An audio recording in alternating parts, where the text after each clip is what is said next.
I cannot believe that we're already in the back half of 2024. Are you kidding me? But here we are. Before you know it, the calendar will be turning again, and that means we are already getting ready for 2025 conferences, and one that I'm personally very excited to attend, again, is the Insights EDU Conference. If you care at all about growing enrollment and building a student-centered higher ed experience, you really should be at this conference. Registration is now open, so secure your spot while early bird pricing is still available. Visit insightsedu.com for more information and to register. That's visit insightsedu.com for more information and to register. Hey everybody, this is Elvin Freitas, co-founder of the EdUp Experience, and today we are extremely excited to announce our paid subscription service. By subscribing today, you will get exclusive early access to ad-free episodes, extended episodes, bonus episodes, original content. That's right, original content and invites to special events, all while helping to sustain EdUp. To become a subscriber, go to edupexperience.com. That's EDUP experience.com and subscribe to our free email newsletter to learn how you can get access. Again, go to edupexperience.com. That's EDUP experience.com. Welcome back, everybody. It's your time to Ed Up on the EdUp Experience podcast, where we make education your business. This is Dr. Joe Salustio back with you again. Can't even say my last name, apparently. That's how many podcasts I've done. To get confused on how to say your own name means that you're saying it a lot, which is completely narcissistic, but forget I said anything. My quick word today for you all, something I've been dealing with this week and talking to people all across higher ed is differentiation, the concept of differentiating. You know, higher ed, we've got this problem of detractors taking away from what the value of higher education is. And we do a really poor job in higher ed, in my opinion, of arguing back on what the value is. Sometimes I'm failing to argue about the value that goes beyond the financial value. That's the easy part, to say that has financial value or doesn't have financial value. But what about everything else that somebody goes to college for? Whether it's a student, 18-year-old, traditional, a student, an adult student, and the modern learner, there's something else, and we have to repackage that value so that we can gain back the public's trust. But we all can't do the same things, and it's really important that institutions understand how to differentiate themselves amidst their competition within the industry. And yes, we are in a competitive marketplace, but also to be able to communicate that differentiation to the public. Anyway, that's my thoughts for the 2 cents that they're probably worth. But that is 20 plus years in marketing higher ed. So I have a little bit of value to what I say. Somebody that brings more value to what they say is my guest today. And I've been really interested to talk to him because I think he's somebody who is literally helping to transform the institution. And we use that term really loosely, right? We transform this, we transform that. What does that mean? What does transformation really look like and innovation really look like? And those are the things we're going to get into today with our guest, Dr. Brendan Kelly. He is the president of the University of West Georgia. What's going on, Brendan? How are you? I'm just great. How are you? Oh, living the dream, my friend. Living the dream, because I get to talk to you, so I can't think of anything better to do to start my day. Well, I appreciate that. Tell us a little bit about you, man. What are you doing? Where are you? And then you can tell us about the University of West Georgia. I've been at West Georgia I'm in year 5 at West Georgia. Before I came to this great university, I served as the chancellor of the University of South Carolina Upstate. And then I had been named interim president of the University of South Carolina and Columbia. I spent 13 years at the University of West Florida before that, and 4 different jobs. And that's the second step in my professorial career, in department chair and director of a school before I became vice president of university advancement. So I also have been spending an awful lot of years in marketing higher education. Surprise! Love Before that, I was born and raised in Michigan. So I'm from Flint, Michigan originally, and started my career at Eastern Michigan University. That's also one of my alma maters. You've been around the game, as it said, huh? Looking for the best weather. Slowly making your way south. I like that. It's interesting because if you look at your roles and the work that you've done, so much of what we do as we move from institution to institution is we gain skills, right? We gain new skills, we do different jobs, and then you eventually ascend to a presidency, which, by the way, a lot of people don't want to do anymore. It's a much harder job to fill currently than I think it used to be for a number of reasons, political reasons, but also it's not easy to run an institution these days because of all the headwinds that higher education is facing. And at 5 years, I think you've just passed like the average tenure. I think it dropped from like 6.5 years to 4 and change. What's the key to your success so far to get to that point? 5 years, it's like now you got to retrain your brain for the next 5 too. It's almost like you fire yourself and rehire yourself to look to the future. What's been your secret so far? Well, one, I would challenge some of the things that you said, because I look at it as mindset. These are very difficult positions. But when you say facing headwinds, that seems like such a contextualization of higher education as somehow trying to get back to what it was rather than going where it needs to go. So I don't look at this job through the lens of what do we have to deal with now that we didn't have to deal with in 1940. I mean, look at almost every university in the United States is designed around a scaffold that was built between 1859 and 1909 at Harvard College. There was one president who served for all of that time. And that's where all of our modern structures come from. Department chairs and tenure and all of those things are coming out of this one scaffold that was invented. And then it just got replicated, duplicated, and ended up homogenizing so much of our industry.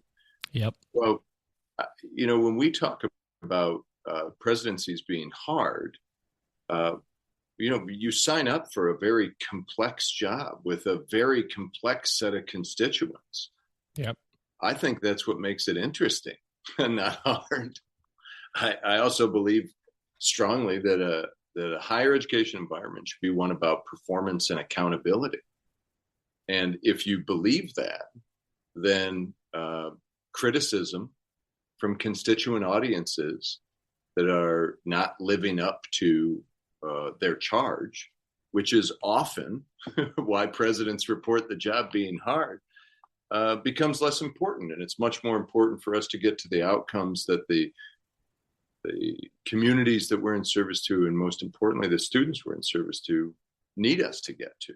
So, yes, these are very hard jobs. Do you think that that performance and accountability at the presidential level has waned? Do you think that the industry itself got lazy on what our charge is in terms of communicating what we do to the general public? What do you think? No, I think our interpretation of performance and accountability is what we were using as that framework didn't keep up with how the public's conception of performance and accountability evolved over time. What they expected from large institutions, what they expected from companies, what they expected in terms of a consumer experience. So, no, I think we are inventing new measures and implementing them into an industry that used different measures. Look at previously, a university president was very successful if they built 2 buildings. And now I go, building a building is not an outcome. Building a building might be a starting point for an outcome, but it's what comes of that structure, the outcomes that are produced that are the point. So that the notion of accomplishment in a university presidency, I believe, is just different now. I believe we're performing at a high level when I have, when we do student experience surveys and all of the things that they're supposed to be getting out of their education that prepare them for post-graduation are happening on the right timelines. And it's not us telling us that we're accomplishing that because we put the scaffold in place. It's our end users telling us that because they're experiencing the scaffold that we put in place in ways that are creating productive outcomes for them. So, I mean, kind of go back to your original question. If you adopt a different mindset, then these are really hard and the length of service is shrinking. Well, maybe the length of service should shrink. We're in a time of transformation and innovation where a president being in place for 5 years is their best 5 years. And that's when they should step away so that we can get a leader with a different skill set who can build on top of that foundation coming in place. And I'm not advocating for a particular timeline. I am advocating for a shift in our mindset as to what we're supposed to be accomplishing. Tell them like it is. I will tell you that is really interesting. In fact, nobody's brought that up before. And take the number of years off because it's 4, 5, 8, 9, doesn't matter. Yep. But the I don't know what to call it, the spectrum, so to speak. The industry moves so fast, so it's a point in time. This leader that you bring in is the right leader for this point in time to get this institution from A to B. And that leader, when they get you to B, may not be the right leader to get you from B to C or to the next evolutionary stage, or that leader sees another opportunity for them to do the same thing in another institution that needs it. That's a really good point. Tech companies do that, right? I mean, that's the way tech companies work a lot of the time. Yeah, well, I would say every social movement in the United States has worked. Yeah. The people who get it started, who kind of inspire those thought leaders, are not necessarily the enthusiastic mobilizer. And they're certainly not the leaders that will serve once that movement is institutionalized. So we just have to look at least I look at it through the lens of we need to get all of the right team members into place, and that includes the president, to play the game that we're playing today, not the game we had planned on playing that we used to play. It's all about meeting the moment. 100%. That's how much we agree with what you said. I will tell you, we skipped over a really important part of the conversation, which is you telling us about the University of West Georgia. Who do you serve? How do you serve them? And let's go into some of the great work you're doing there. Now, so UWG is a really fantastic university. And I say that, let's start from a distance. When I was in the previous role, I was watching the University of West Georgia from a distance. We're 40 miles outside of city center Atlanta, which means in the southern United States, we can offer basically any opportunity to any student that exists in America, because all of them are either replicated or are solely in Atlanta. And that's across industries. So that's a huge opportunity. That being said, UWG's main campus sits in a small town 40 miles out of city center Atlanta. So that kind of that classic university town experience where everybody knows your name and everybody's glad you came is still very much in place. We're a 665 acre campus, and we are not overbuilt. We've got lots of green space, lots of forest, lots of opportunity for people to be engaged in let's say contemplation and collaboration rather than hustle and bustle, right? Yeah. Even though we have access to that in droves with a short drive. We have one of the largest colleges of education in the United States. We are very proudly a regional comprehensive university, and bear in mind 70% of the students who graduate in the United States from college graduate from universities like West Georgia. Epic. And our primary draw for students, and bear in mind we're probably 36% graduate students now at the doctoral, master's, and specialist level. Our primary draw for undergraduate students is going to be regional, about 96% in-state. We're a direct border to Alabama, and Alabama is just a few miles away, 20 miles from here. So we have a growing student population coming in from Alabama, but we also have reciprocity with Tennessee, South Carolina, North Carolina, and Florida. And we're seeing growing student populations from those areas as well. But our job is to educate the students that come here. Most of them are from this area. When they come here, they are looking for all of the pieces and parts that come with the university experience. depending on how they want to receive it. If you want to be deeply involved in Greek life, and we just moved to Division I athletics in the Atlantic Sun Conference, we have all of those things to offer. A wonderful student experience. And if you want to commute and work full time, we have that experience. And if you're 35 and you have 2 kids and you want to come and finish your undergraduate degree or earn your master's degree, we accommodate that too. Large online presence. But all of those are not designed around our capabilities. They're designed around the way students are asking us to have them receive education. So we're consumer focused, I'll tell you that. By the way, did anybody catch the reference in there at the beginning? Cheers. Just to catch that. But you bring up a good point, and you go back to the Harvard College discussion that you said at the beginning. You know, the higher education typically, and this came up. I was doing a webinar with AGB recently, and we were talking about how the model itself, the higher education model, is built to serve the student from Harvard College, like a long time ago, right? That's the way that the infrastructure is built. The policies are built that way. The committees are built that way. The governance is built that way. And you take a traditional student, 18 years old, and you put them through that governance structure and that policy structure, and it makes sense. And then you take a master's student or a doctoral student or a 45-year-old mom or dad with a couple of kids who's doing this part-time at night, and you put them through that same structure, and none of it works. None of it makes sense. None of the hours of operation make sense. None of the structures make sense. How have you thought about structure to serve the range of students and updating your structures or your infrastructure to make sure that it makes sense for the consumer? Calling all higher ed marketing and enrollment management professionals. Hear, hear. The Insights EDU conference is back. This is your chance to level up your marketing and enrollment management strategies, and the EdUp Experience podcast will be there once again. Join us at the Ritz-Carlton, New Orleans, February 12th through 14th for an unforgettable conference. Registration is now open with early bird pricing. Outstanding. Hey everybody, this is Elvin Freitas, co-founder of the EdUp Experience. Are you enjoying the conversation so far? Good, I hope so. Did you know that you can actually hear this conversation early before anybody else and ad-free, so you don't have to hear my voice during these ads?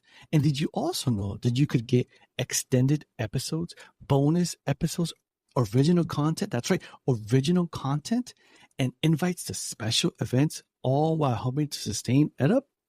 Well, if you didn't know, now you know.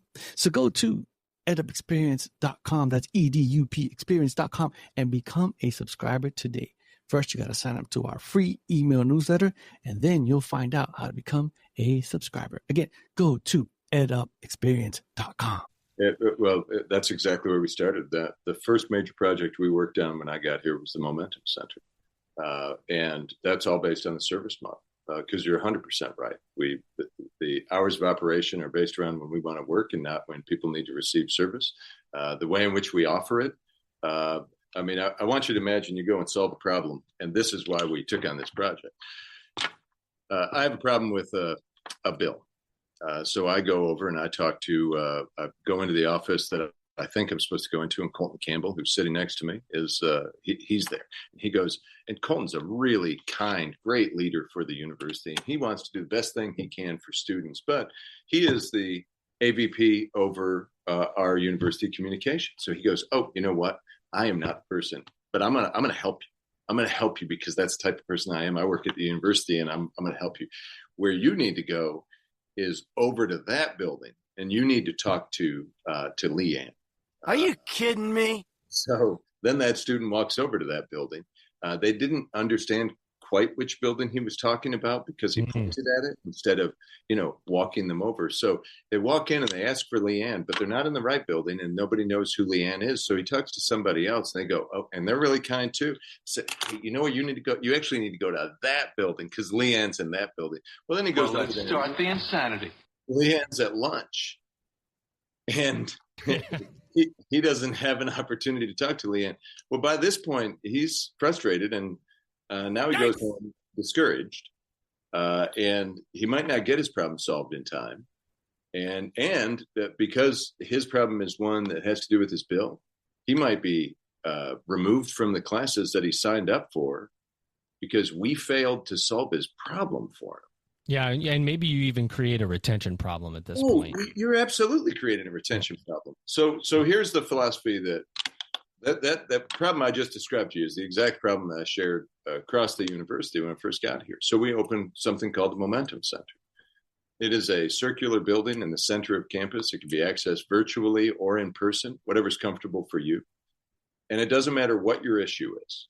I don't care if you have a problem with your roommate, if there's paint chipping off of a wall and you need to talk to somebody about it. You don't like the food. You have a billing problem, classes, advising, career counseling. You come into the Momentum Center and we just cross-train people who they take whatever issue you have and they make it their own. And you have a seat and have a bottle of water, a cup of coffee, and the burden of whatever that issue is becomes ours. And then we will come back to you with that resolution. And the resolution is not, you need to go over to that building. The resolution is done, whatever it is. There is no reason why you ever have to go to a second building or talk to a second person.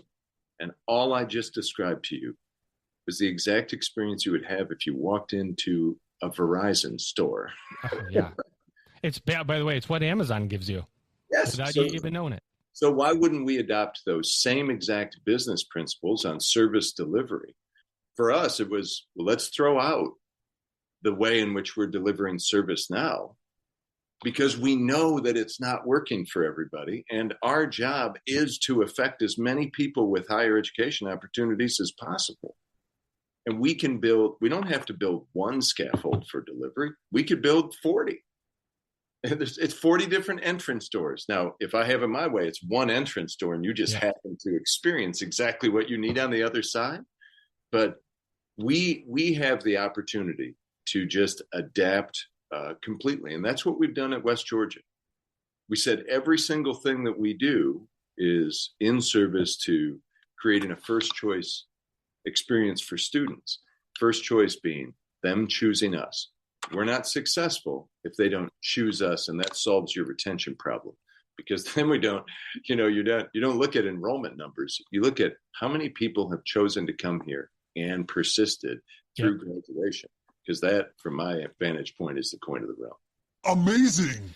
You asked a question, why wouldn't we update this if we know that this is a problem? Why wouldn't we change the structure? And the answer in higher ed is because we don't like to change.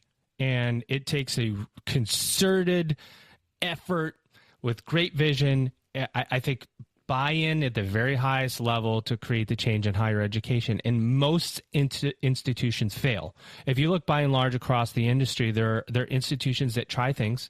I can tell you the institution I came from tried a bunch of stuff and it could not handle the innovation. By the way, we did do something similar with a one-stop shop, as it were. We called it the DASH, the Direct Assistance and Solutions Hub. So you dash over to DASH. But I like momentum, too. It's like always moving forward, right, to solve your issues. Wind at the back. Wind at the student's back. Yep. But change is not easy. And I faced so many barriers to change, just whether it was perceived, real, individual, structural.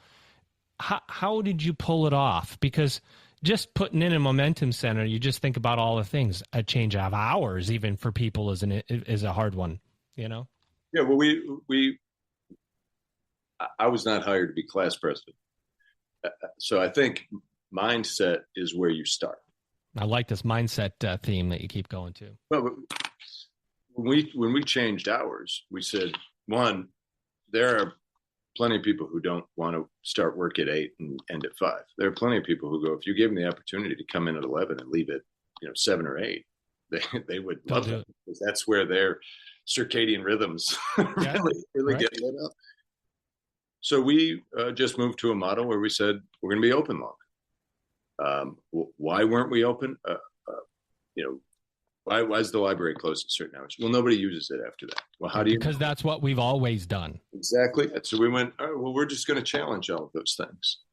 We, opened a building 24 hours a day, 7 days a week. Students said they wanted more places to study, and the library wasn't open long enough. And they discovered during COVID that they can't do everything from their house, and in fact, that probably depresses them. So they know they needed to create third places in their life outside of work and home, and we just started creating them. Why did we have to?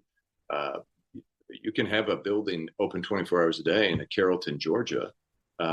And we have a police force on campus. We've never had an issue with it, but we have hundreds of students who go and utilize that amenity. That's just designing the world around what they told us the problem is.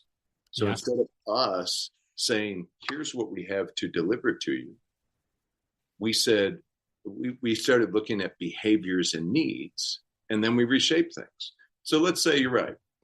Higher education has an aversion to change. And people said, well, we like the hours. We don't want to work at those hours. Okay, well, then maybe we have the wrong employees, because we need people who are going to be able to be flexible enough. They're still only going to work 40 hours a week, but we're just going to play with where those hours are.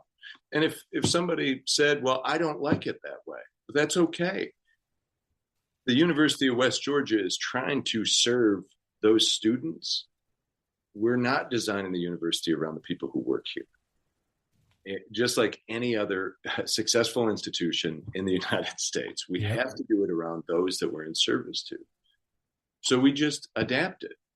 And I lead with, I wasn't hired to be class president, because we very much believe on our team here that our purpose is more important than our jobs.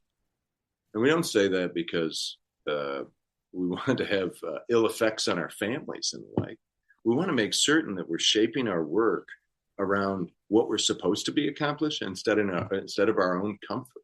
And in a time of transformation, and that's where higher education is right now, just because you signed up to work at a university 20 years ago doesn't mean you're going to be doing the same work 20 years later. Right.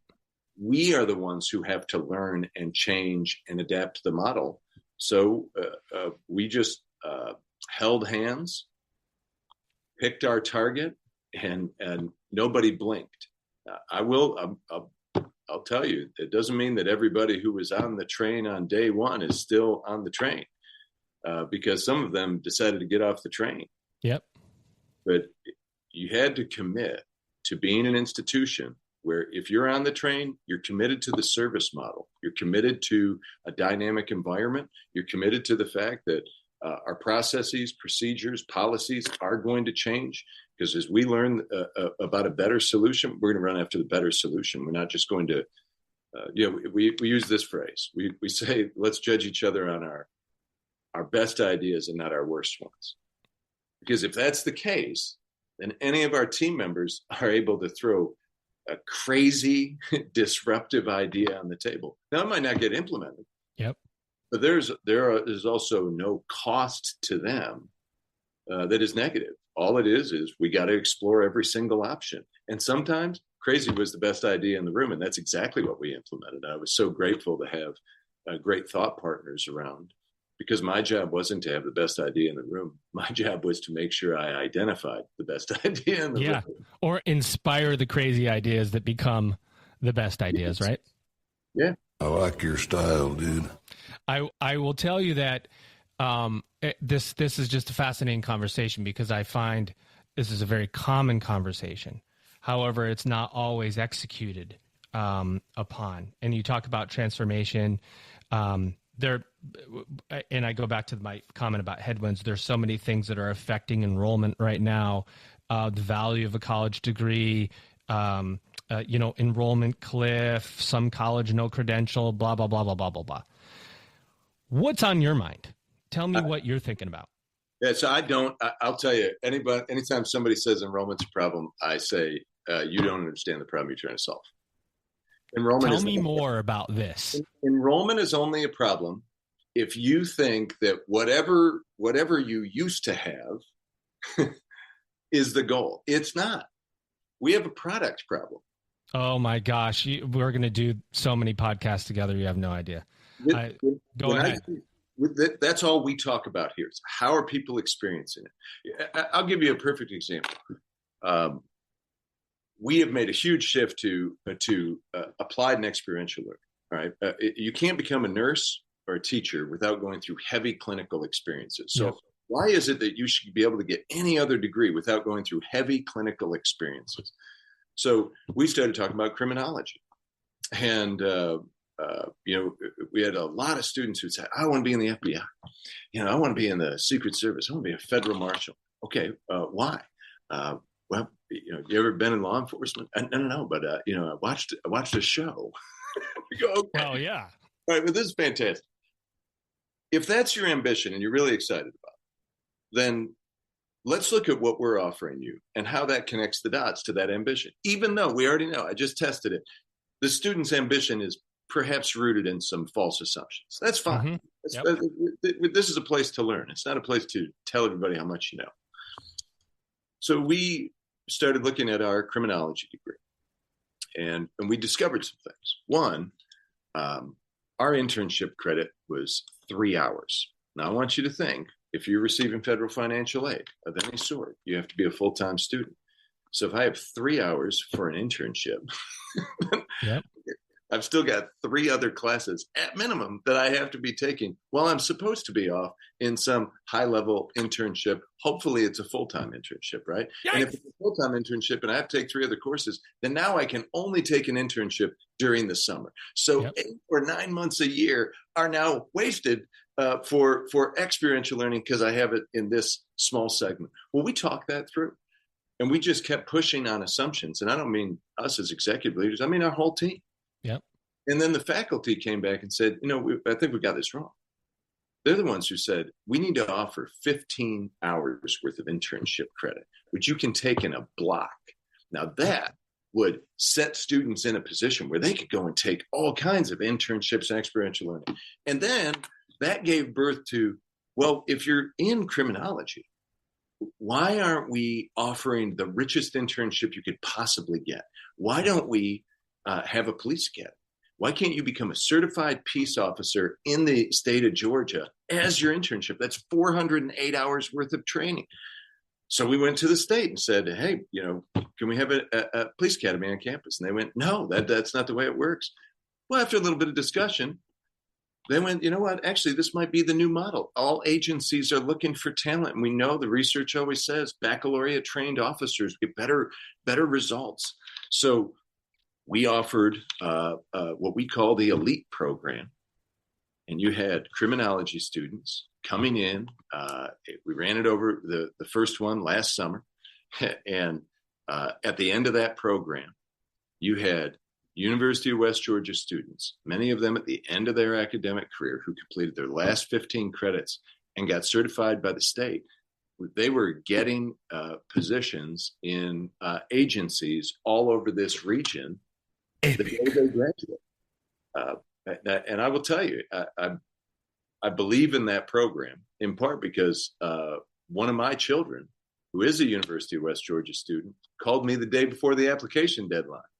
And my son said, I think I'm going to do that program too, because he is a criminology major. Now he is a full-time police officer in the city of Carrollton. I like that. Along with many of other graduates. He has not finished his degree yet. He's a part-time student here.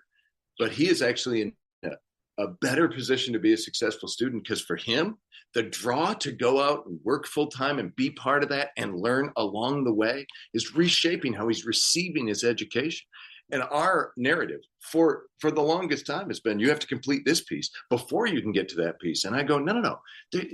Forget the order of operations. Order of operations is going to be different for everybody. We can deliver on any of those orders of operations, but let's build our programs differently than we ever have before. And notice I said that the lecture-based education was no longer the only core component of that. It was the experience piece. And a couple of weeks ago, all of those faculty members from criminology, we all went down to GIPSTIC, which is the State Fire and Police Training Center for the state of Georgia. And we all, my provost and myself as well, we went through use of force training. We went through evasive driving training.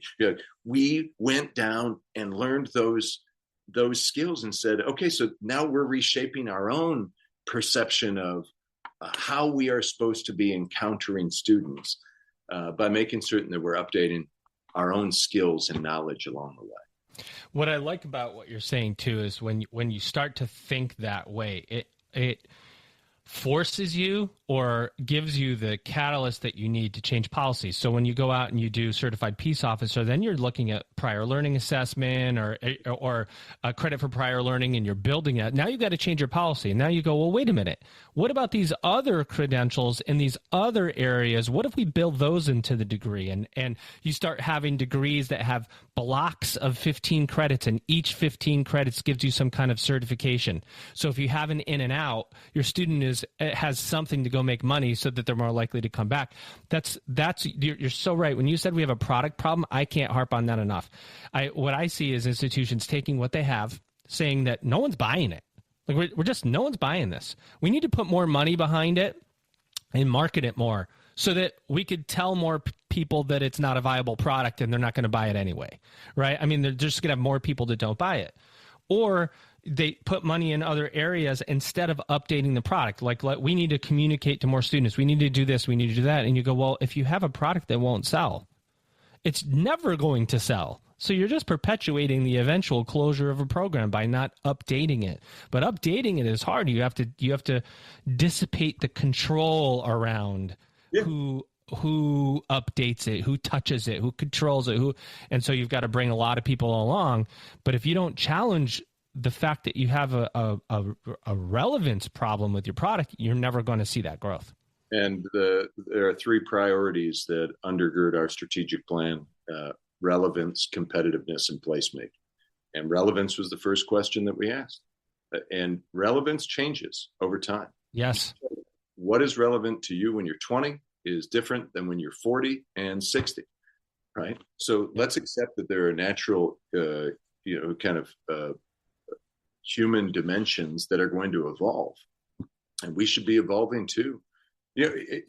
When Coca-Cola is the most dominant beverage company in the soft drink space, right? Well, I mean, years ago when RC Cola was dominant and then it became less dominant, RC Cola, good RC call Cola out, was like, hey, you know what?